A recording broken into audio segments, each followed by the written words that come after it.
let's begin. Oh, look how that shows up. Look how it shows up, just barely touching the canvas here. I want it to look like a happy little stream just bubbling along there.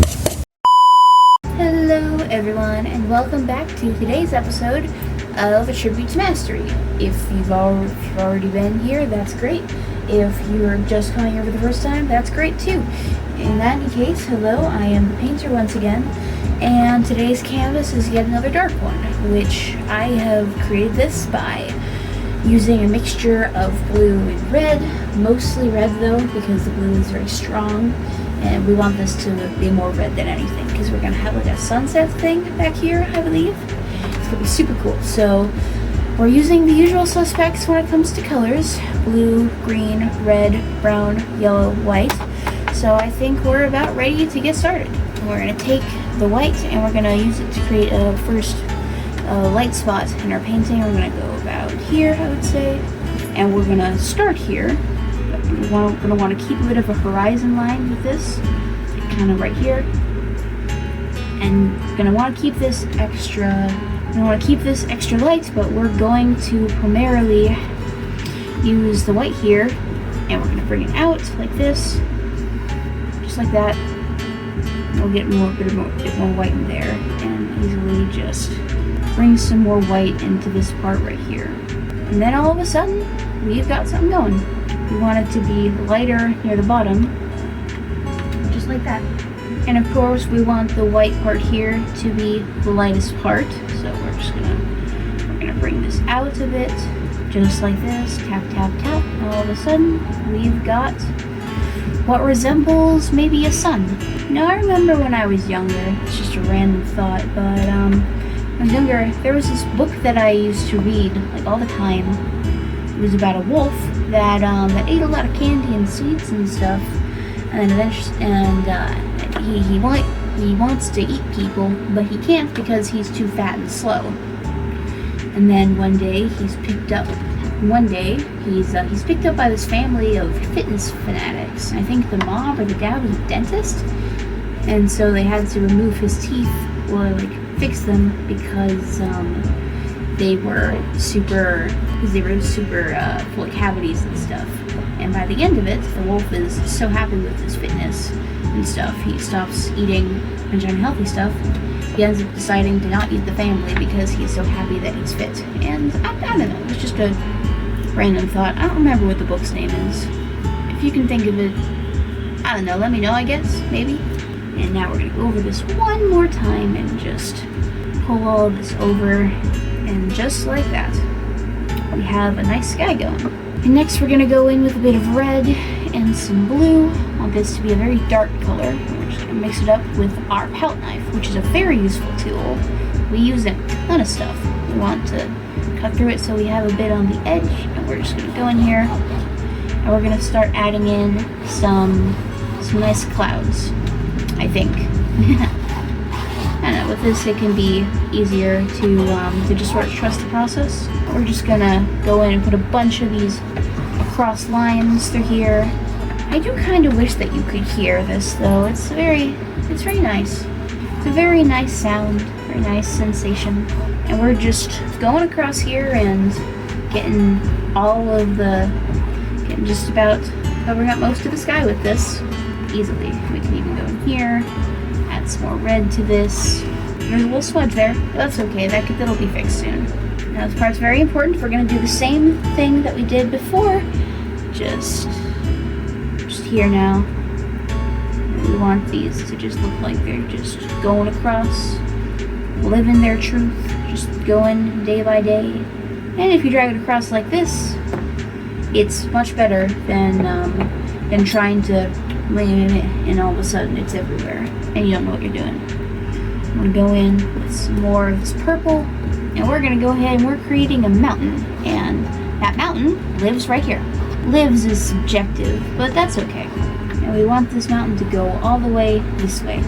And just like that, we've got the base for a nice, cool mountain. Now, we're just gonna go in here, and using our brush, we're just going to go in and we're going to highlight some of our peaks and shadows a bit, just like that.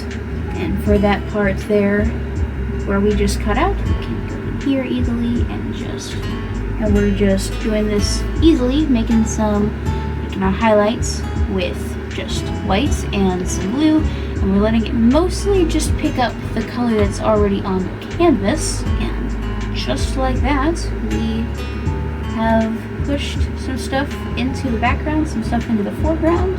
It's a really cool effect. Like I said, your brush strokes, they tell a story. It's a very nice story. Easily go in here and just do the same thing except with a bit more red into it this time. And now we're going to take our sponge brush and we're just diffusing the bottom of this mountain a bit. Just like this. Gives it this nice halfway kind of misty effect. And if you don't like the way that's looking, that's okay. We are going to expand on this in a moment. And we're going to take our fan brush, our very useful, very reliable fan brush, and we're going to take our color here, mix in a bit of red. We want this to be very, very dark, like practically black. Like should look almost black on your canvas. Not too dark, but dark enough. That's the best way to go with this sort of thing. We're going to start layering in. Okay, I'm going to mix with a little bit of water so that it's a bit more thinner, stick better. Right. Now we're just going to start putting in some trees, putting in our trees. Just like that. We can have it sort of go out this way, putting in hundreds of little trees right in here. So this is looking quite nice. I hope this is a trend and it keeps up. Hopefully. I think I'm saying hope too much. And we'll mix in a bit of brown too, just to really pull it in. We can have it go all the way out here.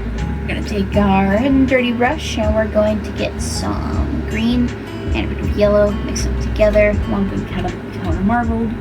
And now here comes the part that brings it all together, more or less. And we get to put in our greenery, our shrubbery hovering, well, more like our grass, but you know, we want in a lot of yellow because we really want this to pop.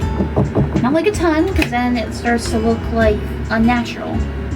We just want it to look like the sun is coming up or maybe going down, and the last rays of light are hitting the grass and stuff.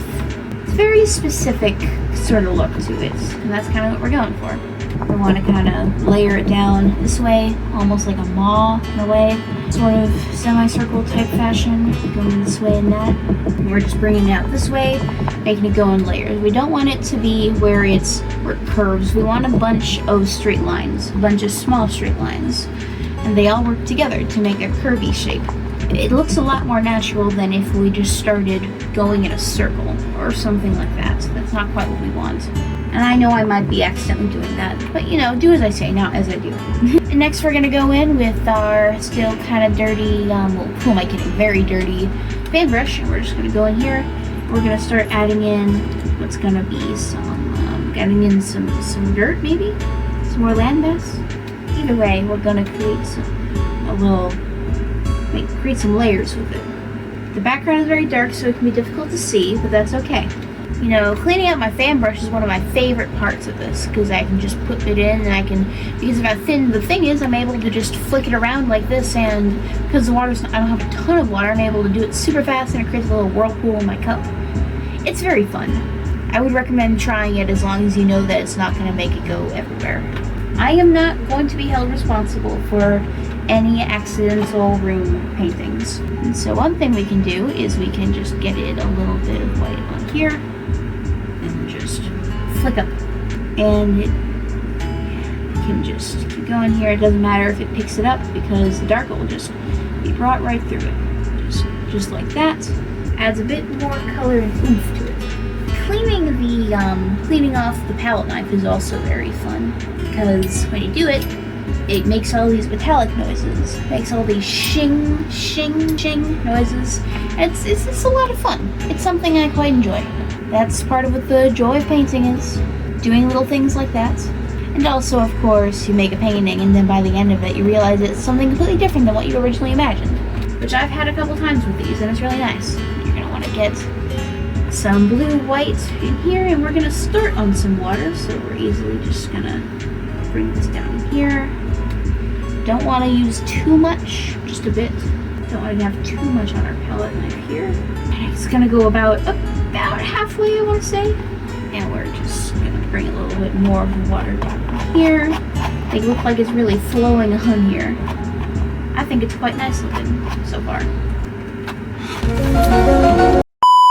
It's not even finished, and it halfway already looks like somebody took water and just poured it onto the canvas. Make sure our fan brush is clean here, and then we're gonna get our fan brush nice and white, I guess. And then we're gonna pull it down this way, maybe create a little bit of a waterfall. That's fun. Maybe there's a stone here that's splashing off. Either way, we got something going on. Mix up some of the color underneath, that's okay. Water tends to reflect the surfaces that it's on anyway. What I like to do is I like to go in here at the bottoms and put in some practically pure white, just to mix like some foam. So, you know, it tends to have that. Works great for when you've got this different colored water. You can even maybe put some coming down this way. That's cool enough that we can even have, you know, coming down here too. We've got this converging water. It's all kind of meeting here. I'm just going ahead and filling this in. You can go in here and fill in some of the gaps. You can go in here with some blue and some green, mix that together. This area's looking kind of empty, so why don't we go here and drag this up. Maybe put some leaves here, and boom, we got a little tree going. Right here on this little ledge, we can mix in a bit of yellow in there. It's pretty cool, so how about we go ahead and do a second one. Make it taller. Yeah. This one can be Robert. I always try to make Robert the tallest tree. If it's looking too thin, you can always just go over it again. Bring it out a little bit right in here. Don't want to use too much of the yellow, just enough a little bit on each of the little layers of tree. And then we can go in with that same white and blue that we used earlier and just use that to easily drop in some tree limbs. We can even go over here and do something similar. I want to really just all the way up here and drag it down. Maybe make this one a bit thicker. Its leaves will go all the way down this way. Don't need to have the tree skirt go all the way down. Just do it back here. We have to bring it out. And we're adding in the yellow again. Need some more near the top because it's closer to the sun, I think. I think so anyway. I'm gonna just go in here and put in some brown near the base for our tree. Put it up with some. We're layering in some more grass in here, just as we can. Maybe we can even bring out our land a little bit, just like that. Gives a little bit more room to play with. Same thing over here. Why not? Bring this down a bit, right there. You can easily go in with some yellow, brighten this up a bit. As it gets closer to the viewer, it's kind of lighter. Just tapping in all this stuff is one of the most fun parts. It's very, very nice. You get to watch it come to life. Now I think something we can do is we can just go in here with some light and we're gonna just put a little bit of that right in there for our trunk. Make it a little bit easier to see. Even put in some red on this side too because just why not, for more contrast. Easily. There we go. Maybe we can even just go in here, scrape some of this paint away. It's easier to see some of the branches are. Now, I think I'm gonna go with some brown and maybe right in here I'll create a little boulder. Yeah, why not? Okay, go here. And we're just gonna outline this and do that there. Pull this out. Make a somewhat basic geometric shape. Pull that in with a whitish here. All of a sudden, we've got a boulder that's just hanging out there.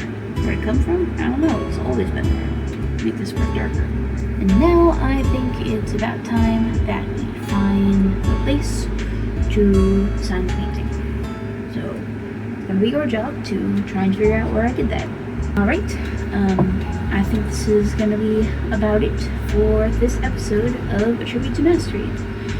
If you enjoyed, please let me know. If you think that I did a good job, please let me know. And if you think I didn't do a good job, also let me know. You know, Elvis Presley's manager was a lot of things, but one thing he did that was pretty cool was he sold both I Love Elvis and I Hate Elvis t-shirts, and either way he got paid. So, but anyway, that's totally unrelated. So I will see you all next time. All right, this is the Painter signing off. All right, so long, farewell.